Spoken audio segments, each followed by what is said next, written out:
بسم اللہ الرحمن الرحیم۔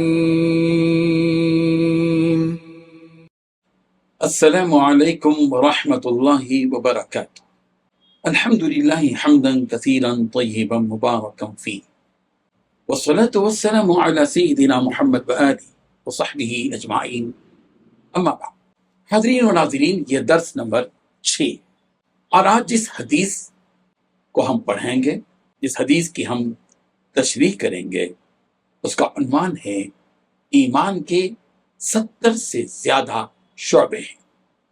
سب سے پہلے حدیث پڑھی جائے گی، ترجمہ کیا جائے گا، اس کے بعد تشریح آپ کے سامنے پیش کی جائے گی۔ بسم اللہ الرحمن الرحیم۔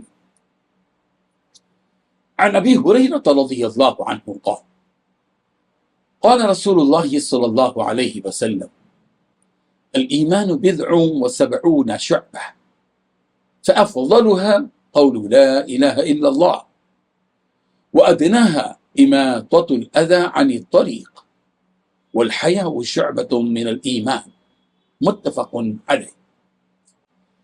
ترجمہ یوں ہے، حضرت ابو ہریرہ رضی اللہ عنہ بیان کرتے ہیں، رسول رحمت صلی اللہ علیہ وسلم نے ارشاد فرمایا، ایمان کی 70 سے کچھ زائد شاخیں ہیں، ان میں سے سب سے افضل یہ کہنا ہے کہ اللہ کے سوا کوئی معبود برحق نہیں، اور سب سے ادنا یہ ہے کہ راستے سے تکلیف دہ چیز ہٹا دی جائے، اور حیا بھی ایمان کی ایک شاخ۔ بزرگان محترم، کئی شعبوں اور حصوں کے مجموعے کا نام دین ہے، ایمان ہے۔ ایمان صرف ایک شعبے یا صرف ایک حصے کا نام نہیں، بلکہ ایمان کا تصور کیا جائے، امیج کیا جائے ایمان کو، تو دل و دماغ میں وسعت اور کشادگی ہونی چاہیے۔ ایمان کا مطلب صرف یہ نہیں ہے کہ آدمی اللہ پر، اس کی کتابوں پر، اس کے رسولوں پر اور فرشتوں پر اور مرنے کے بعد جی اٹھنے پر اور آخرت پر اور تقدیر پر ایمان لائے، بلکہ ایمان کا حقیقی تصور ہر مسلمان کے ذہن میں یہ ہونا چاہیے کہ اس کے کئی شعبے ہیں، 20 شعبے ہیں ایمان کے۔ یہی وجہ ہے کہ رسول رحمت صلی اللہ علیہ وسلم نے ارشاد فرمایا کہ ایمان کے 70 سے زیادہ شعبے ہیں۔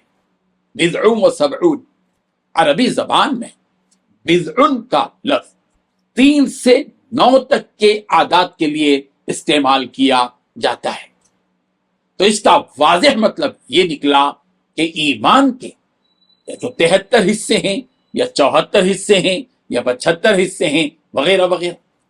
بعض نے 60 بھی لکھا ہے، یعنی 60 سے زیادہ حصے ہیں، اور بعض نے اسی کو صحیح بھی قرار دیا ہے۔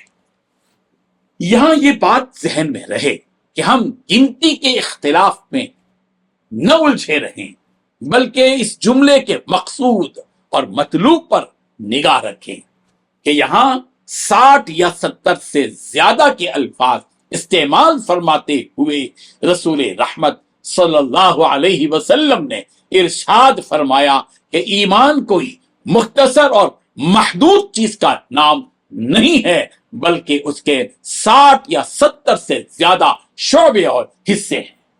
یہاں تعداد مقصود نہیں ہے، بلکہ ایمان کی وسعت اور اس کے شعبوں اور حصوں کی کثرت مراد ہے۔ ایمان کے کئی شعبے ہیں، مثلا امر بالمعروف، بھلائی کا حکم دینا، نہی عن المنکر، برائیوں سے روکنا، ماں باپ کے ساتھ حسن سلوک، صلہ رحمی، پڑوسیوں کا اکرام وغیرہ وغیرہ۔ رسول رحمت صلی اللہ علیہ وسلم نے مزید وضاحت فرمائی کہ ایمان کے ان تمام شعبوں میں سب سے اعلیٰ اور اولا وہ کلمہ توحید ہے، یعنی لا الہ الا اللہ، اللہ کے سوا کوئی معبود نہیں۔